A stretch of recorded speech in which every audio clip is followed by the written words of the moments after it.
Assalamualaikum warahmatullahi wabarakatuh. Waalaikumsalam warahmatullahi. Alhamdulillahi rabbil alamin. Wassalatu wassalamu ala sayyidina Muhammadinil amin wa ala alihi wa sahbihi wal muslimin. Amma ba'du, Bapak, Ibu, jamaah salat zuhur yang berbahagia. Pada siang hari ini kita akan membicarakan tentang tanggung jawab kita sebagai muslim terhadap agama yang kita yakini, yang kita anut, sebagaimana kita bertanggung jawab atas semua amanah-amanah yang diberikan oleh Allah. Ada satu hadis hasan yang diriwayatkan oleh Imam Al-Baihaqi. Nabi mengatakan al-Islam ya'lu wa la yu'la alaih. Islam itu tinggi, tidak ada yang lebih tinggi dari Islam. Hadis ini menjelaskan yang tinggi itu bukan orang Islam. Yang tinggi itu Islamnya.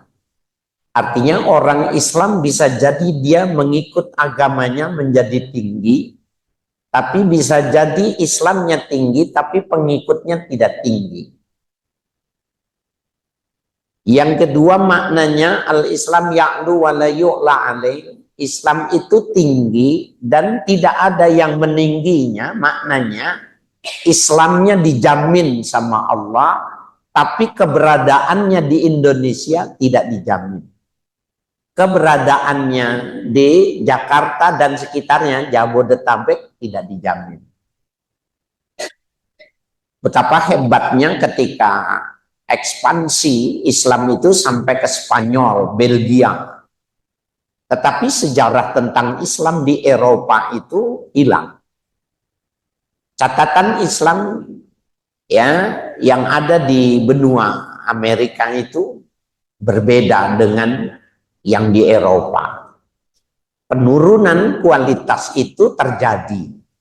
Apakah kualitas umat Islam itu cerminan dari Islam? Tidak. Yang tinggi itu Islamnya, potensi Islamnya yang tinggi. Tapi tidak ada jaminan orang yang memeluk Islam itu kalau dia tidak melaksanakan ajarannya kemudian terbawa tinggi. Nah, oleh karena itu Bapak, Ibu sekalian, perlu nih kita membicarakan hal-hal yang sifatnya sensitif dalam keimanan. Di dalam hadis yang lain Bapak Ibu sekalian, ada sebuah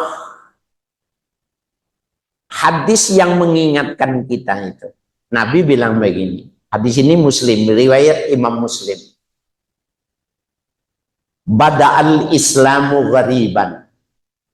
Awalnya Islam itu agama yang gharib. Gharib itu asing, tidak dikenal, aneh. Jadi sistem teologi Islam ketika ditawarkan di Mekah itu aneh. Kenapa orang menyembah itu, yang disembahnya itu ada di depan mukanya? Latta, Manat, Uzza. Ketika mereka melakukan persembahannya itu patungnya ada. Kemudian Nabi Muhammad mengajarkan tentang konsep teologi tauhidi, bahwa Tuhan itu yang tunggal, monoteisme. Dan bukan cuma soal monoteisme bahwa Tuhan itu esa, Allah itu tidak terlihat, tidak terdengar, tidak teraba, tidak tercium, dan tidak terasa. Yang 5 indera ini adalah alat untuk menentukan ada. Ada, apakah ada? Maka alat buktinya adalah hissiyah, 5 indera ini. Nah, diajarkan menyembah Allah tapi Tuhannya nggak ada. Nah, Bapak sekalian, jadi ada dimensi lain. Jadi ada indera ke-6 yang dimensinya itu adalah dimensi metafisika. Dalam dialog teologi itu Bapak untuk menggambarkan ada alat yang keenam. Hal fi jasadina ruh, apakah di dalam tubuh kita ada ruh? Naam. Ya. Fi aina ruhina, di mana ruh kita? Fi raksik, fi batnik, au fi rijlik.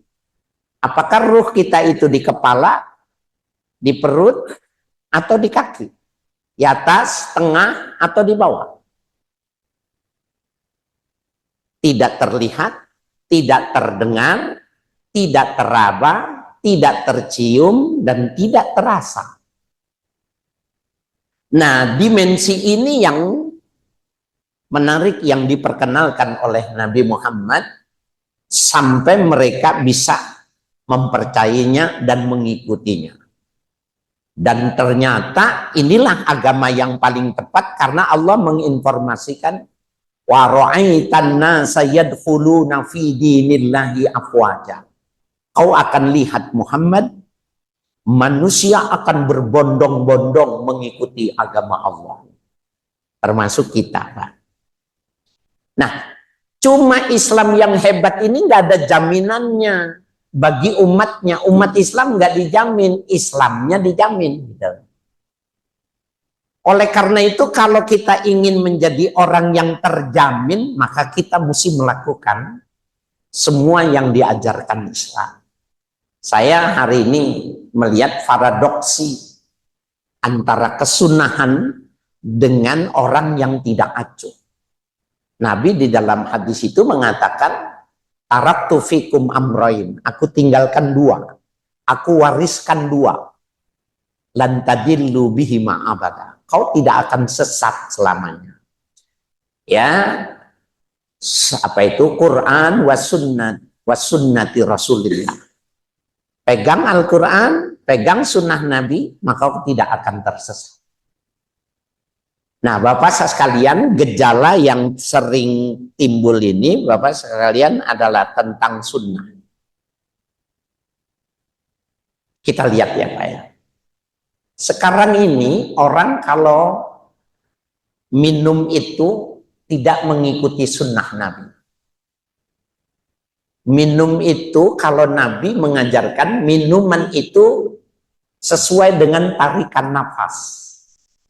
Berapa tarikan nafas itu? Berapa detik? Maka disitulah orang minum. Jadi maaf, kalau beliau kalau minum itu istirahat, nafas. Nafas. 3 kali, lebih lama lagi. Kalau masih membutuhkan, kasih spare waktu lagi. 3 kali lagi gitu. Kalau kita minumnya gini, belum. Nah, orang yang kan sunnah itu kalau dikerjakan berpahala, ditinggalkan tidak berdosa. Yes, benar. Tapi yang dimaksudkan ini kerugian. Kenapa Nabi minumnya sedikit dan yang terakhir itu kumur? Jadi beliau minumnya, saya ulangi lagi, nafas. Nah, yang ketiga itu kocok, ditelan.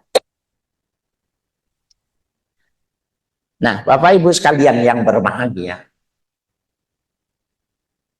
kalau orang minumnya tanpa nafas, maka dokter akan mengatakan udara itu akan masuk bersamaan dengan terbukanya rongga. Dan bila udara luar itu masuk, maka sangat memungkinkan sekali mengganggu pencernaannya. Asam itu naik. Ya. Dan asam lambung Bapak, kalau dia kronis dan itu menerjang, menghantam jantung, mati orang, pingsan sekurang-kurangnya. Kenapa mesti diminum, dikocok? Ternyata, maaf nih Bapak, di ujung rongga mulut kita itu ada kelenjar.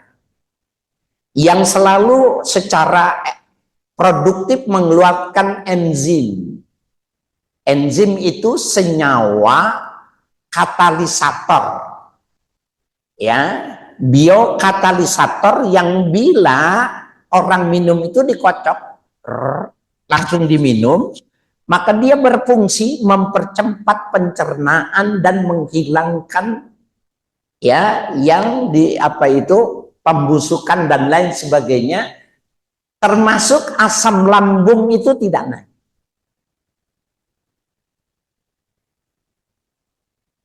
Subhanallah. Jadi betapa informasinya itu, wa mayantiqu anil hawa in huwa illa wahyu yuha. Muhammad itu Muhammad sallallahu alaihi, kalau berbicara itu dia tidak berdasarkan keinginannya, hawa nafsunya, kecuali ada wahyu yang turun sebelumnya. Jadi Allah yang menginformasikan. Minum, yang terakhir kocok, nanti minum. Nah, dia produksi terus ini enzim ini, sebab kalau dia berhenti, kita sakit, membuka mulut sakit, ngomong sakit, kering. Kalau kita puasa saja terasa kering. Kalau dia stop itu, bisa jadi orang tidak bisa bicara. Ini Bapak diantara sunnah yang ditinggalkan. Termasuk juga Nabi tidak minum panas dan tidak minum dingin. Ya, es yang terlalu panas beliau tidak. Beliau minumnya yang alami. Mau sehat, terutama yang kena asam lambung, robah minumnya, maka dia akan teratur itu dengan menggunakan enzim biokatalisasi yang ada diproduksi setiap saat. Telan. Keluar lagi, koncong, ditelan lagi.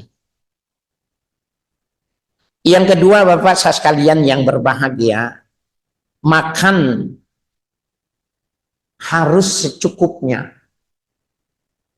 Kalau kita tidak bisa seperti Nabi, jangan berlebihan. Pertama, Nabi mengatakan la tashrabanna ahadukum qa'iman. Jangan sekali-kali kau minum berdiri. Nah, sama ini juga apa? Kalau gitu makan boleh. Nah, ini mimbabil aula. Kalau minum tidak boleh, apalagi makan. Kalau kita pesta itu makannya berdiri apa duduk?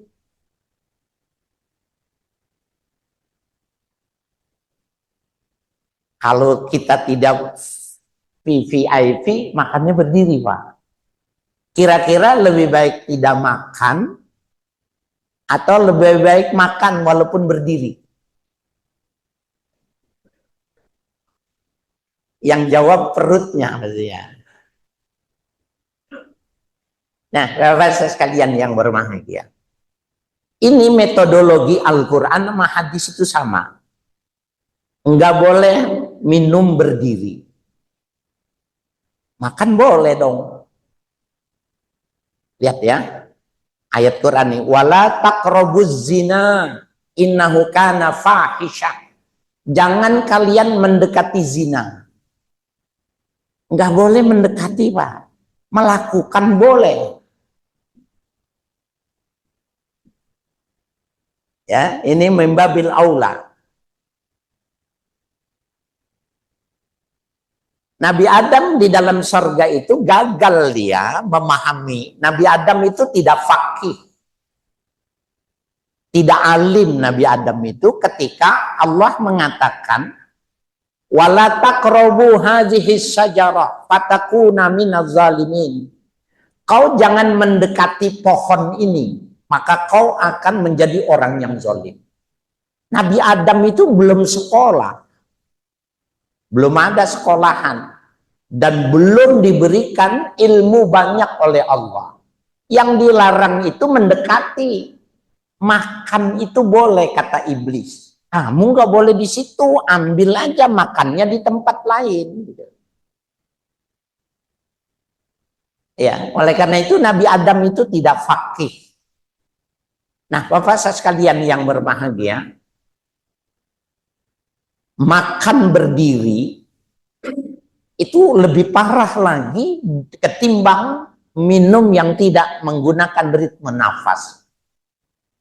Jadi penyakit lambung itu urutan kesekian yang berefek kepada jantung. Itu pembunuh nomor 3 jantung itu. Karena makan berdiri, semuanya berdiri, termasuk kencing. La yabulanna ahadukum qa'iman. Kalian jangan sekali-kali kencing berdiri. Karena tempat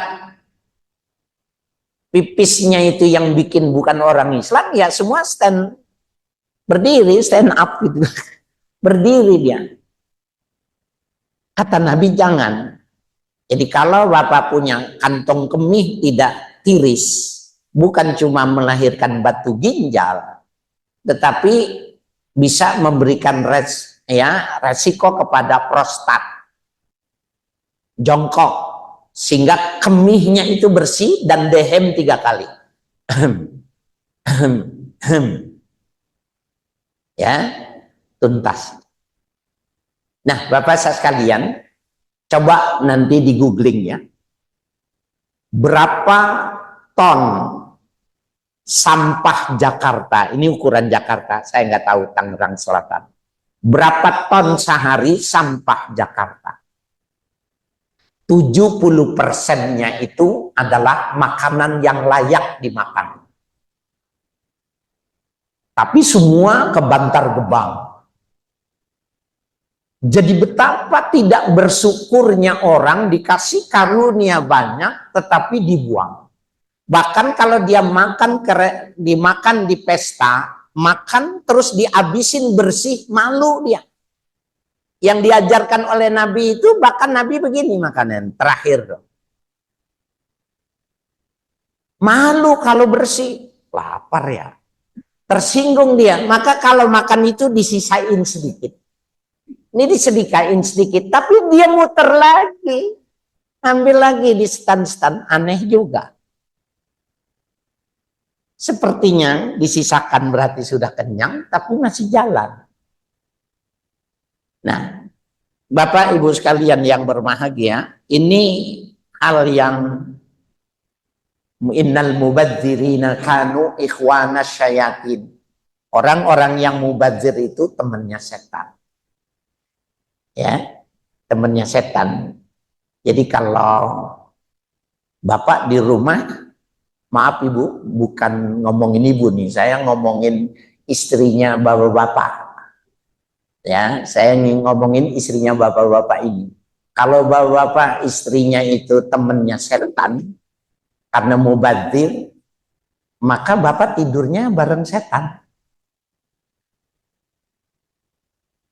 Lihat ini Pak ya. Nabi itu digambarkan dalam hadis, iza ta'asya lam yataghadda. Nabi itu kalau makan di pagi hari, siang ini, sekarang ini, taghadda, lam yata'asya. Beliau tidak makan malam. Wa iza ta'asya lam yataghadda. Beliau kalau makan malam, tidak makan siang. Berarti Nabi makannya cuma 1 sekali. 1 hari sekali. Kenapa sehat?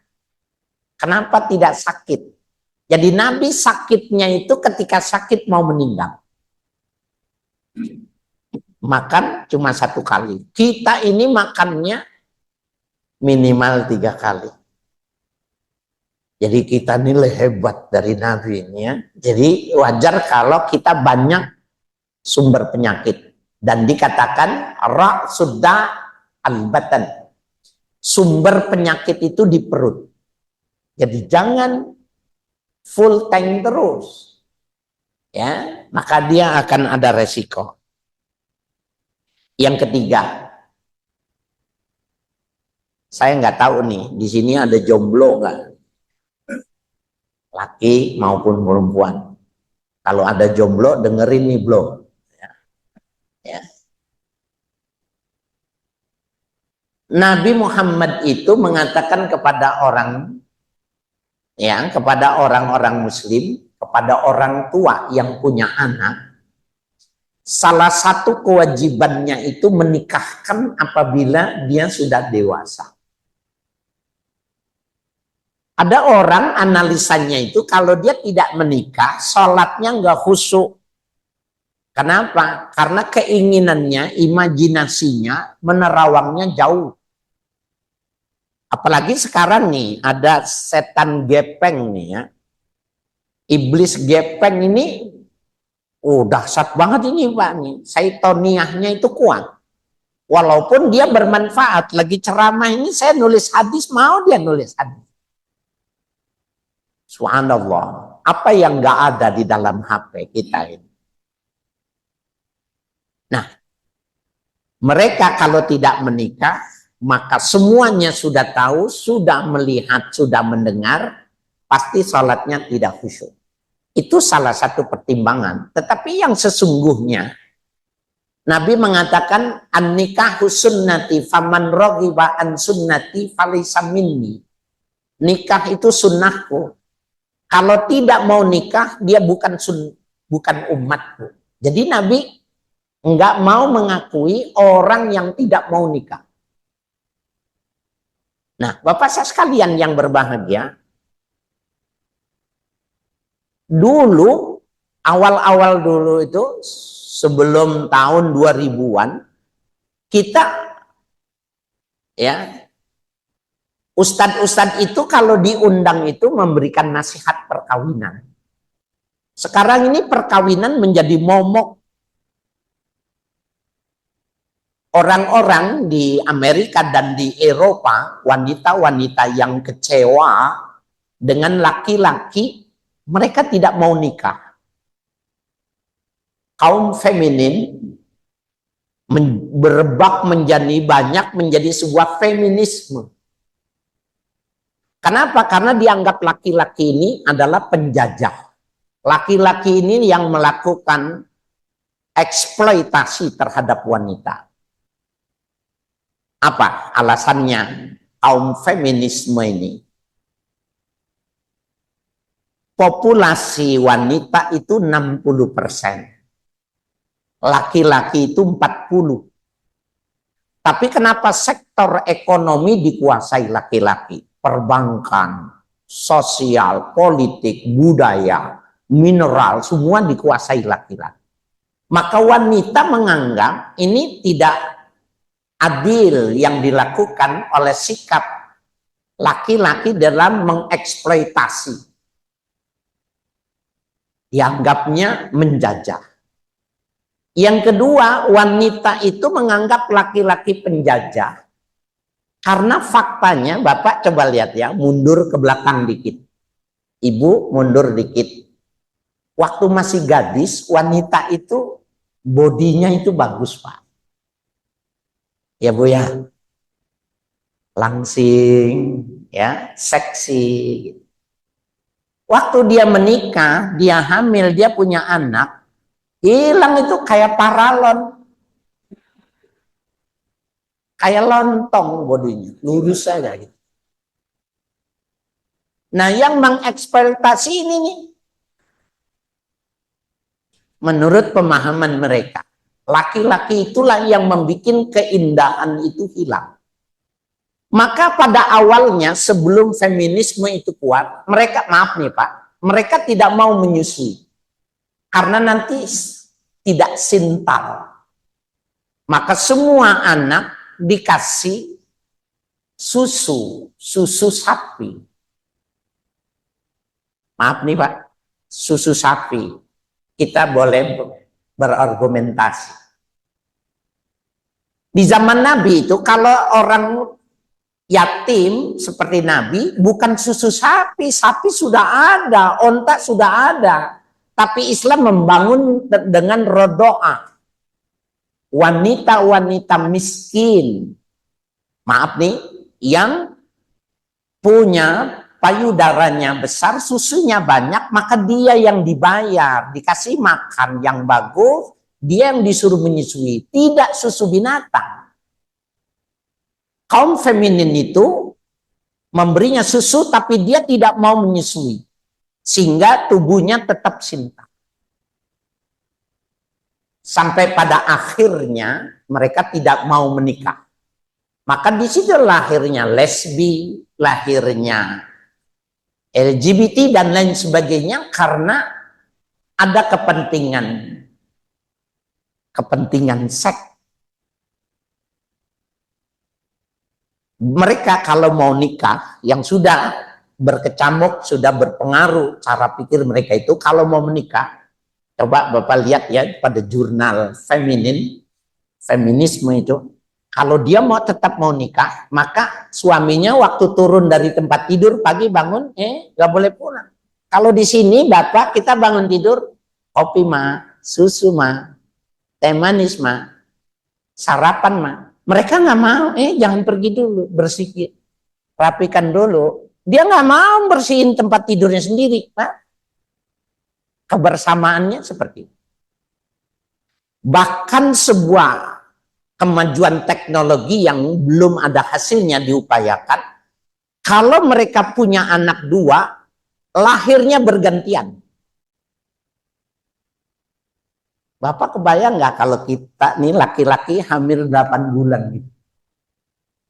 Emang bisa? Siapa bilang nggak bisa?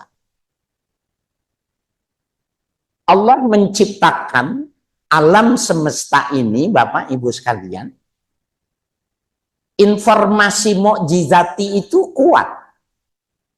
Dulu mukjizat ketika Nabi Isa lahir tanpa bapak, itu mukjizat. Khariqul adah, di luar kekuatan nalar.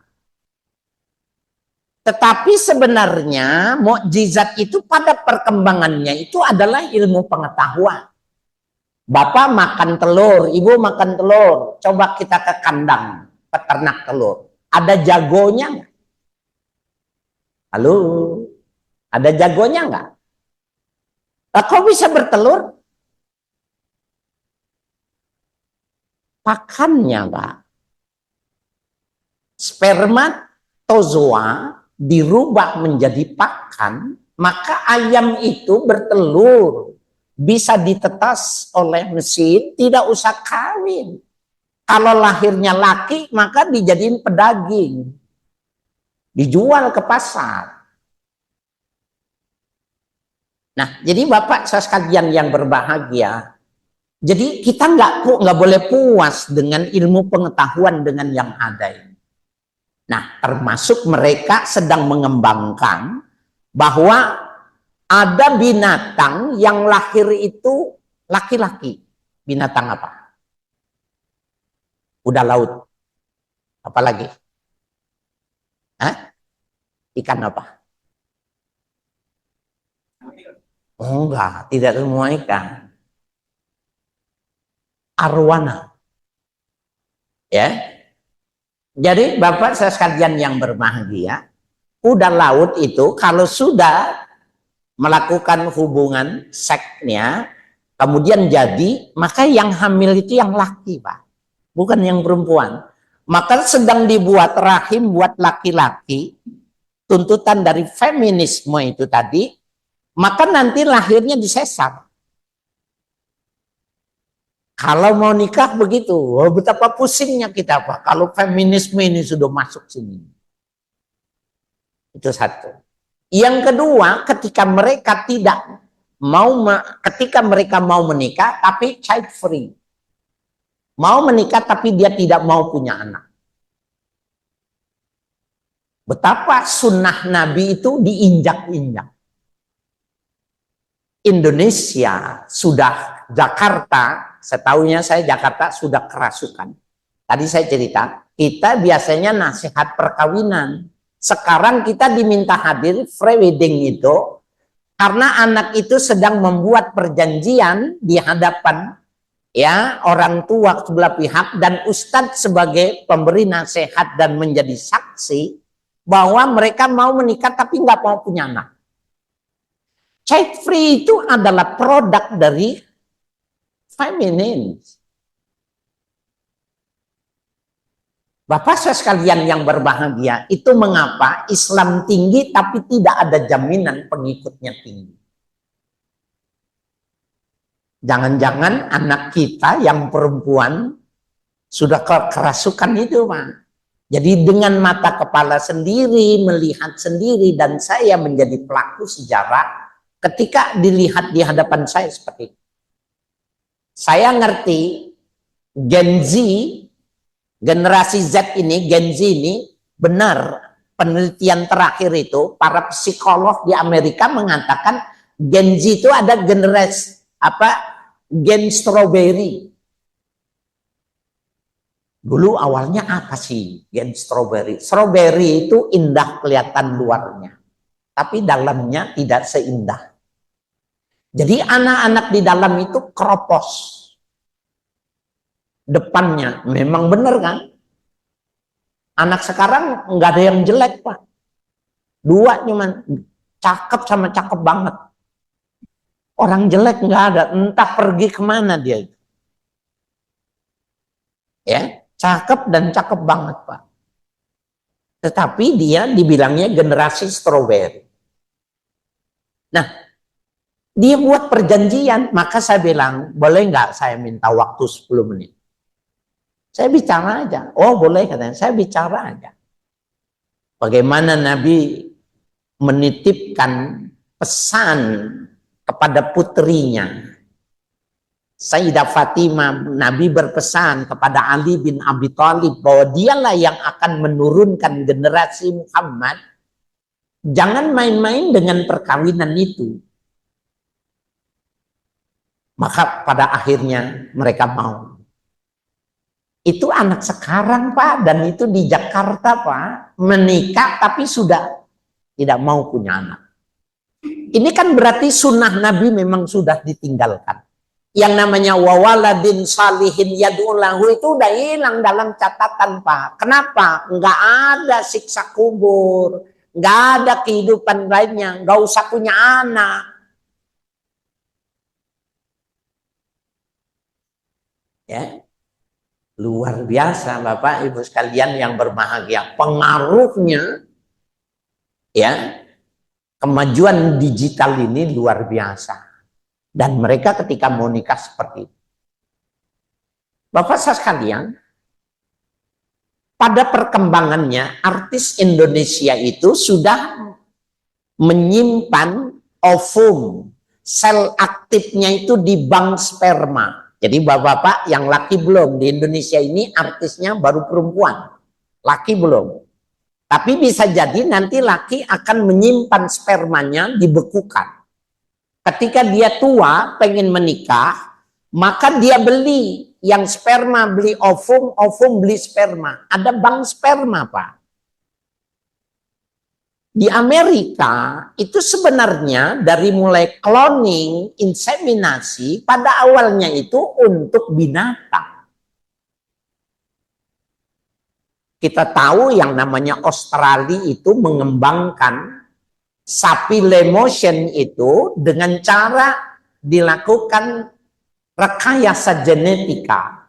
Bagaimana antara sapi dengan banteng itu lahir besar seperti banteng tapi perilakunya sapi. Kemudian dipergunakan dengan manusia bahwa bayi tabung itu boleh-boleh saja. Inseminasi itu boleh-boleh saja kalau dia suami istri, tapi sekarang kita sudah lihat orang, artis kita itu seperti itu.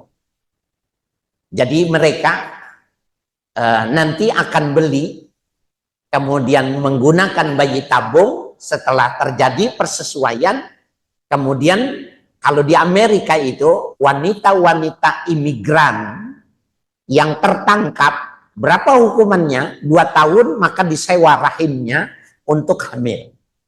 Nanti ketika dia sudah rahim, maka DNA-nya kepada orang yang menitipkan. Ini akan ditinggalkan pernikahan yang alami, pernikahan yang konvensional ini dengan kemajuan teknologi ini, ya, akan ditinggalkan. Ini saya berlebihan ya waktunya. soalnya pada rontok gitu. Jadi kita Pak kalau ngomong orang keluar gitu, kita perasaan ini kepanjangan atau enggak gitu. Kepanjangan enggak Pak, Ibu? Oke. Saya singkat-singkat saja. Yang lebih parah lagi tentang perkawinan, Bapak Ibu sekalian, sekarang teknologi AI, Artificial Intelligence, itu parah benar. Cina sama Jepang sedang berlomba membuat boneka cerdas. Jadi saya lihat nih di jurnal ini, sudah ada 70 orang yang menikah, bercerai, kemudian membeli patung. Karena biayanya, harganya 70 juta sampai 183 juta. Kita mau pilih yang mirip sama istri kita atau yang lebih cantik seperti artis, maka dia lebih tunduk dan dia lebih taat. Dan biayanya cuma sekali, nggak perlu pakai pesta perkawinan, nggak perlu kasih makan tiap hari, cuma ngecas doang kayak HP. Ibu-ibu, bapak-bapak ya, ibu-ibu kita yang punya anak perempuan bermasalah nanti. 70 orang yang sudah berumah tangga bercerai mengganti istrinya dengan robot. Subhanallah. Maka mereka lebih senang. Kenapa? Lebih mesra. Semua yang ditanya dia bisa jawab. Bapak yang sudah belum aplikasi coba. Ya. Apa sih tanya dijawab dalam waktu cepat. Bahkan bisa jadi dia lebih pintar dari profesor karena jawabnya lebih cepat. Dan dia kalau maaf nih, kalau yang wanita beli yang laki beli yang perempuan. Kalau umpamanya wanita itu pengen sensasi seksnya lama, asal knopnya nggak dipencet terus. Dia bilang gini, lebih nikmat ini ketimbang laki-laki yang asli. Karena sesuai program. Mau seharian mandi janabat. Bapak Ibu sekalian yang berbahagia. Ini adalah ciri-ciri bahwa sunnah Nabi akan ditinggalkan. Sunnah Nabi akan ditinggalkan. Sehingga Nabi mengatakan, wasayaudu ghariban kama bada'a. Nanti Islam itu jadi asing lagi seperti awal mula. Di mana itu? Di dunia, bukan di tempat di mana orang tidak menjalankan sunnah. Bukan maknanya Islam akan terangkat, karena jaminan yu'la wala yu'la alaih itu jaminan. Nahnu nazzalna dzikra wa inna lahu lahafizun, itu jaminan. Tapi tidak ada jaminan kalau orang meninggalkan ajarannya, Islam bertahan. Nah, Bapak sekalian, jadi jangan heran dakwah ke depan itu semakin berat, Pak. Ya, ketika kita berhadapan dengan kemajuan teknologi. Bayangkan ketika bosnya pulang, Tintin, boneka itu keluar, buka pintu, memeluknya, menciumnya, ditawarin mau makan apa mau makan. Kata dia, yang dulu kagak begini nih.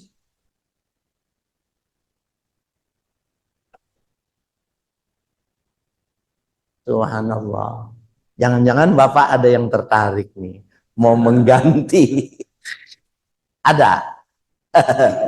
Ada yang mau ganti. Bapak, dalam penelitian psikologi, orang yang sudah umur 40 tahun, itu 20% menginginkan pasangannya ganti. Itu hasil penelitian, Pak, bukan kata saya. Bukan cuma laki, perempuan juga sama. Nah, Bapak sekalian, jadi terasa sudah kalau kita masuk pada ruang sensasi semacam ini, maka ketika ajaran Islam sudah tidak lagi tegak, syariatnya sudah diinjak ditinggalkan, wajar kalau Islam itu nanti masuk buku sejarah. Dulu di sini 90%, sekarang bukan 90% lagi. Dulu nanti orang akan mengatakan semacam itu. Bagaimana kita mempertahankan Islam, maka kita mesti jaga. Sering duduk di majelis taklim ini, ada terapi kejut yang mengingatkan kita bahwa tanggung jawab kita itu bukan cuma sholat, tanggung jawab kita itu bukan puasa Ramadan, tetapi hal-hal yang semacam ini bagaimana kita memahamkan kepada pasangan kita, kepada anak kita, karena negara, bangsa dan agama di tangan anak-anak kita. 20 tahun, 30 tahun, 50 tahun yang akan datang, dia yang menentukan. Saya kira ini bahasannya. Silakan Bapak kalau ada yang ingin berdialog. Saya bingung sih kalau ada yang keluar ini, perasaan saya ini nggak menarik gitu. Ya, materinya nggak menarik, nggak bagus, atau kepanjangan atau gitu. Jadi ada perasaan seperti itu, nggak enjoy jadinya. Silakan Mbak kalau ada yang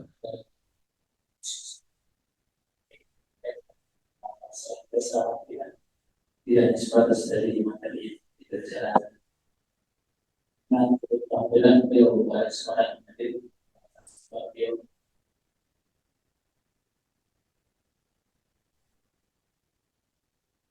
Bapak Ibu kalau mau ngaji dengan pola konsep saya ini, pagi di CNN TV, CNN Senin sama Kamis. Jadi ingetin waktu puasa, Senin Kamis jam 5 pagi di CNN. Kalau bingung kelupaan, CNN CEN. Ya, yang pagi saya mengadakan kajian di CNN. Ini tahun yang kedua, ya. kalau tidak Baik, Bapak Ibu sekalian, mari kita berdoa. Bismillahirrahmanirrahim.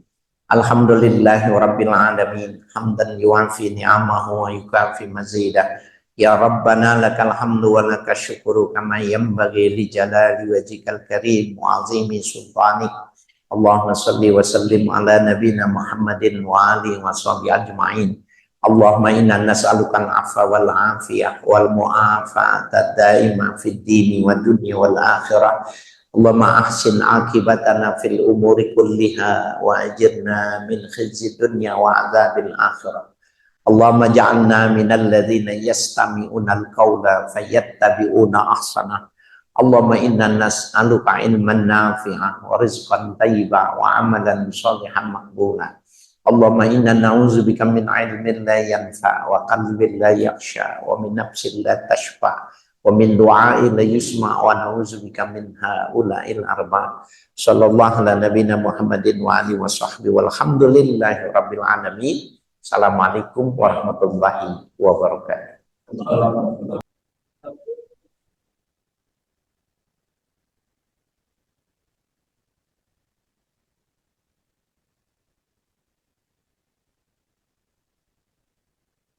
Terima kasih.